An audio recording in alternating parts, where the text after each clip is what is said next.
আসসালামু আলাইকুম। আমি প্রবাসে আসছি কেন? টাকা কামাই করতে, তাই না?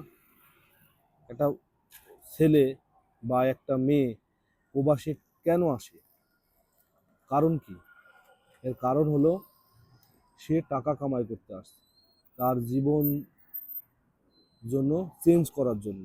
দেশে তার কিছু করতে পারছে না, বিদেশে যাই টাকা কামাই করে তার ফ্যামিলি সে ডেভেলপ করার জন্য সে হলো বিদেশে আসছে, তাই না? এই মা বাপ সবাইকে ফেলেছে। যদি এই ডেভেলপই যদি না হয়, তাহলে এই বিদেশ করে কি লাভ বলেন? এই বিদেশ করে কোনো লাভ নাই। তাই ডেভেলপ করতে হলে প্রথমে টার্গেট নিতে হবে যে আপনি কোন কাজটা করবেন বিদেশে। যে যে যে কোনো কাজ আপনি শুরু করবেন, আপনি বসে থাকবেন না। একদিন বসে থাকলেও আপনার লস।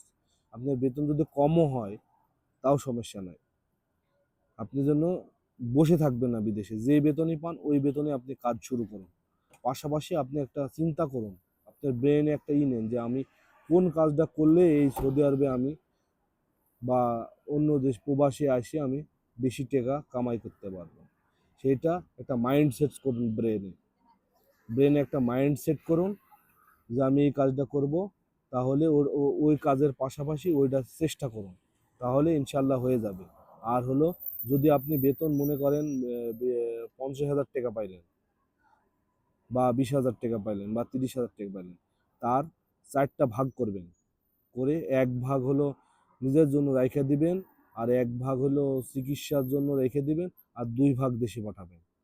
প্রথমে আসলে অনেকে ঋণ বাকি হয়, ঠিক আছে, কিন্তু এই তরিকা যদি আপনি করেন তাহলে আপনি দেশেও লোক যত কষ্টই হোক আপনি 2 ভাগ টাকা খরচ করবেন না, দিবেন না। না দিলে ওই মানুষ এমনিতেই চলে যায়।